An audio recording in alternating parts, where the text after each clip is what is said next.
কাপড়ে যেমন ময়লা থাকবে, কাপড়ের ময়লার উপর ডিপেন্ড করে এখানে ডিটারজেন্টটা ইউজ করতে হবে। এটা হচ্ছে নর্মাল চেম্বার, এটা এটা প্রি ওয়াশ, এটা সফটনার। ঠিক আছে, যে কোনো কাপড় আমি কাচার আগে এখানে দেবো, যে সাপটা আমি এখানে দেবো, ডাইরেক্ট নিয়ে কাচা আরম্ভ করবো এখানটা।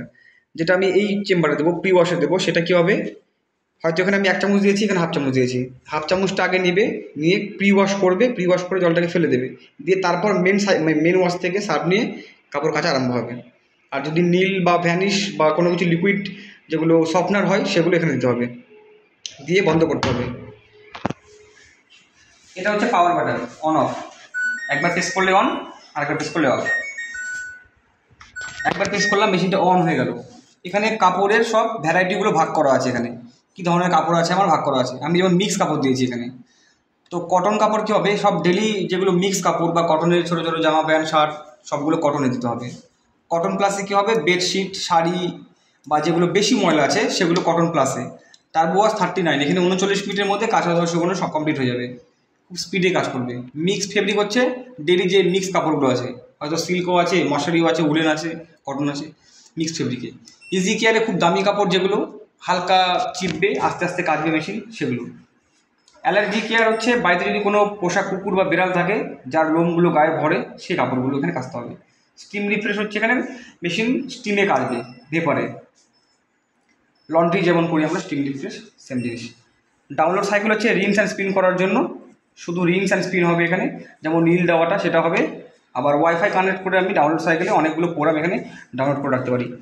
ট্যাপ ক্লিন হচ্ছে মেশিনটা 30 ওয়াশ পরপর বা 90 দিন পরপর এটা অটো ক্লিন করার জন্য। এটা ওয়াশ অ্যান্ড ড্রাই, যেটা 7 কেজি শুকনো কাপড় বলেছে একদম, মানে 11 কেজি ওয়াশ করা যাবে একবারে, আর 7 কেজি ওয়াশ অ্যান্ড ড্রাই করা যাবে। 11 কেজি কাঁচা ধোয়া চেপা হবে, 7 কেজি কাঁচা ধোয়া চেপা শুকনো, তিনটাই হবে 7 কেজি।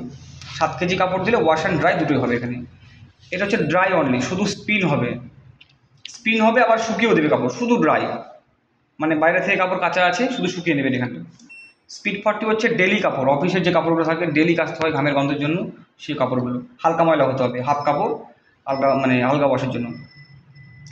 হ্যান্ড উল হচ্ছে সব সিল্কের কাপড়, ঠান্ডার পোশাকগুলো, মশারি, ব্ল্যাঙ্কেট, সেগুলো হ্যান্ড উলে দিতে হবে। ডেলিকেটে হচ্ছে আন্ডার গার্মেন্টসগুলো দিয়ে শুধু স্টার্ট করলে এই মেশিন এখানে অটোমেটিক স্টার্ট হয়ে যাবে।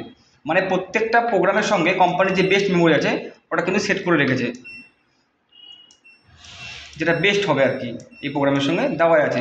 এবার যদি মনে হয় যে কোম্পানিরই মেমোরি থাকবে, আমি কিছু অ্যাডজাস্ট করবো, হয়তো আমি টার্বো ওয়াশ 39 নিয়েছি, এখানে আমি টার্বো ওয়াশটা ইউজ করবো, সঙ্গে আমি স্পিনটা কম বেশি করব, বা জল গরমটা আমি করবো বা করবো না, তখন এগুলো ম্যানুয়ালি প্রেস করতে হবে।